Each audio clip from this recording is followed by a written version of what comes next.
Good morning विद्यार्थी मित्रों। भाग 2 में पहला है संभावना। उसकी हम लोगों ने पिछले वीडियो में कई सारी चर्चाएं की थी, परिभाषाएं का अभ्यास किया था। आज आगे बढ़ते हैं उदाहरण नंबर 6 की तरफ। एक टोकरी में 3 पीले और 2 गुलाबी फूल हैं।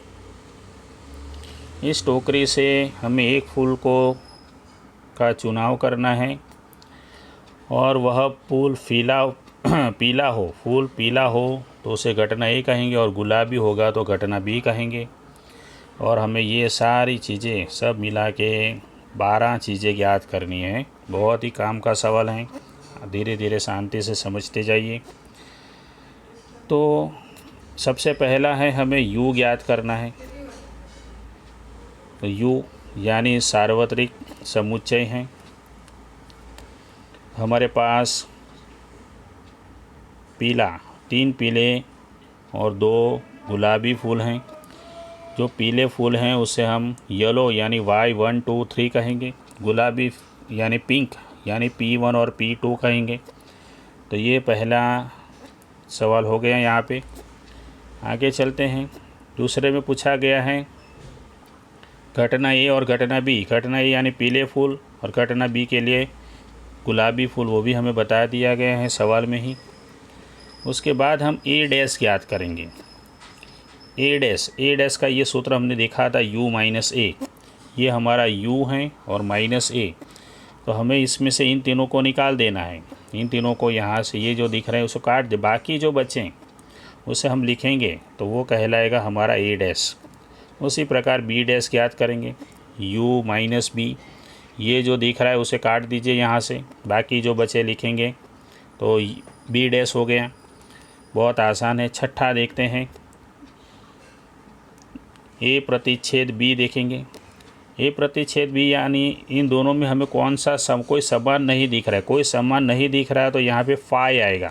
ठीक है, कोई समान नहीं दिख रहा है तो फाई आएगा। योग घटना की बात करते हैं। योग घटना यानी इन दोनों में जो भी सब दिख रहे हैं वो सब के सब यहाँ पे लिख देना है, इसे योग घटना कहेंगे। उसके बाद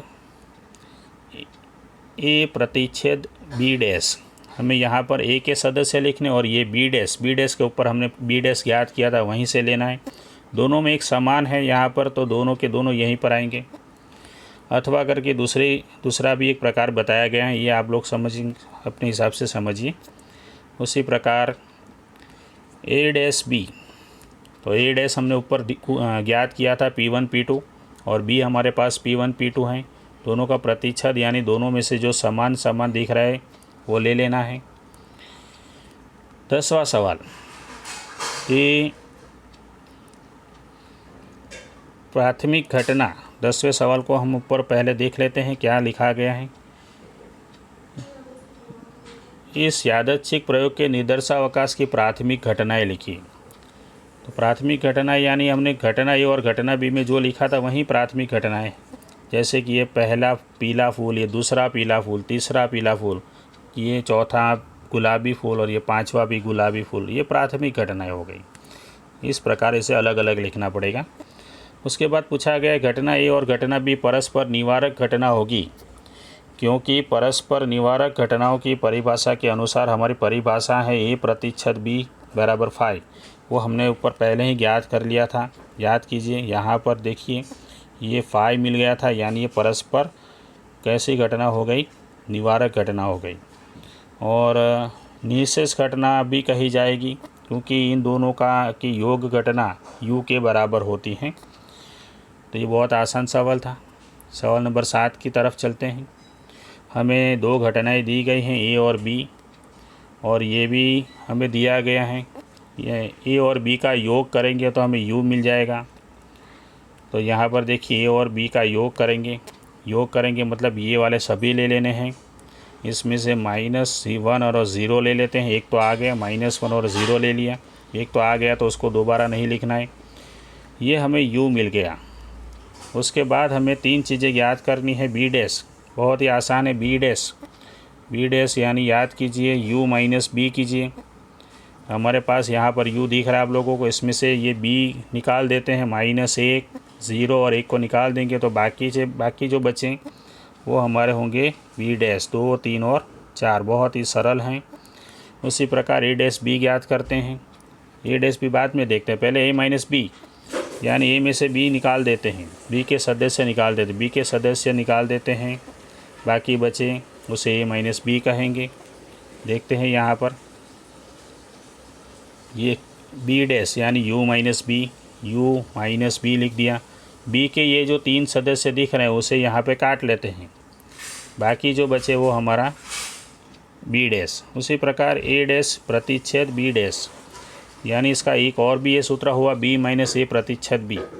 उसके लिए हमें पहले ए प्रतिच्छेद बी ज्ञात करना पड़ेगा, यानी इन दोनों में जो समान दिख रहा है उसको लिखना पड़ेगा। उसके बाद बी माइनस ए प्रतिच्छेद बी करेंगे, माइनस करेंगे तब जो पीछे वाला दिखता है उसको आगे वाले में से काट दो, बाकी जो बचेगा वो आंसर रहेगा। ए माइनस बी हमने सिखा दिया, बहुत ही आसान है। ये इसमें दिख रहा है उसको काट दो, बाकी जो बचा वो आंसर रहेगा। बहुत ही सिंपल था सवाल। 8वां सवाल देखते हैं। हमें 50 संख्या हमारे पास है, यानी u बराबर होगा 1 से 50। उसके बाद चुनी गई संख्या 5 या 7 की गुणक हो, 5 और 7 दोनों का गुणक हो, और 5 की गुणक हो परंतु 7 का गुणक न हो, 5 और 7 में से मात्र 7 का गुणक हो। इन सभी घटनाओं की संभावना ज्ञात करेंगे। तो पहले हमें बताया गया है कि चुनी गई संख्या 5 की गुणक संख्याएँ सभी लिखेंगे, 5, 10, 15, 20, 25, 30 ऐसे करके। 7 की गुणक संख्या लिखेंगे, 7 का पूरा पहाड़ा लिख सकते हैं। 50 तक ही लिखना है, 50 के आगे नहीं जाना, क्योंकि हमारे पास सब मिला के 50 संख्याएँ हैं। आगे चलते हैं कि चुनी गई संख्या 5 या 7 की गुणक हो तो वह घटना ए योग बी होगी। 5 या 7 में इसकी तो इन सभी को लिख देना है, इन सभी को लिख देंगे जिसे हम कहेंगे ए योग घटना बी। उसी प्रकार ए प्रतिशत बी ज्ञात करना हो तो इन दोनों में जो समान दिख रहा है, समान एक ही मात्रा समान है 35 और कोई समान नहीं दिख रहा है, तो ए प्रतिशत बी जब हम करेंगे तो हमें मात्र एक ही संख्या मिलेगी 35। 1 और 2 नंबर हो गया। 3 नंबर पर चलते हैं। 5 की गुणक हो यानी घटना ए है परंतु 7 की गुणक न हो यानी बी नहीं, बी डैश। फिर ए प्रतिशत बी डैश का ये सूत्र हो गया। इसमें ए के सदस्य जो दिख रहा है उसमें से ए प्रतिशत बी के सदस्य निकाल देते हैं। यहाँ पर देखिए ए के सदस्यों में से ये वाला निकाल देंगे, इसे निकाल देंगे, बाकी जो बचे ये सब लिख देंगे तो हमारा आंसर हो गया। उसी प्रकार चुनी गई संख्या 5 और 7 में से मात्र 7 की गुणक हो, 7 की गुणक है लेकिन 5 की गुणक नहीं है, उसको भी हम इसी प्रकार सूत्र से दर्शा सकते हैं, b माइनस ए प्रतिशत b, यानी b में से हमें ये जो b दिख रहे हैं उसमें से हमें ये वाला निकाल देना है, 35 को काट दीजिए, बाकी जो बचे वो सब हमारे आंसर होंगे। आगे चलते हैं उदाहरण नंबर 9 की तरफ। हमारे पास 2 घटनाएं हैं A1 और A2। इस पर से योग घटना और प्रतिच्छेद घटना का समुच्चय ज्ञात कीजिए। 2 घटनाएं A1 हमें दी गई हैं, 3 सदस्य दिए गए हैं, और A2 में भी 3 सदस्य दिए गए। बहुत ही सरल सवाल हैं। उसके बाद हम योग घटना यानी सभी के सभी लिख लेंगे। इन तीनों को लिख लेना है पहले। फिर से देखिए यहाँ पर इन तीनों को पहले लिख लीजिए। यहाँ पर चलिए तो 1 आ गया है, यहाँ पर तो नहीं लिखना है, 2 और 3 बाकी हैं तो उसको लिख लीजिए। सभी के सभी ले लेने को, डबल नहीं आना चाहिए। जबकि प्रतिच्छेद घटना में जो दोनों में समान दिख रहा है उसी को लेना है, ठीक है, दोनों में समान दिख रहा है उसी को लेना है। बहुत ही सिंपल सवाल था। आगे चलते हैं 10 नंबर के सवाल की तरफ कि एक फैक्ट्री में विभिन्न लंबाई के स्क्रू का उत्पादन किया जाता है। स्क्रू की लंबाई को x द्वारा प्रदर्शित करेंगे। चुने गए स्क्रू की लंबाई जानने के प्रयोग में घटना A1 और A2 भी हैं। इसके आधार पर हमें A1 और A2 का योग घटना और प्रतिच्छेद घटना 2 घटनाएं हमें ज्ञात करनी हैं। तो A1 और A2, ठीक है, A1 और A2 हमारे पास हैं सवाल में। और इसको कैसे समझना है ध्यान से देखिए।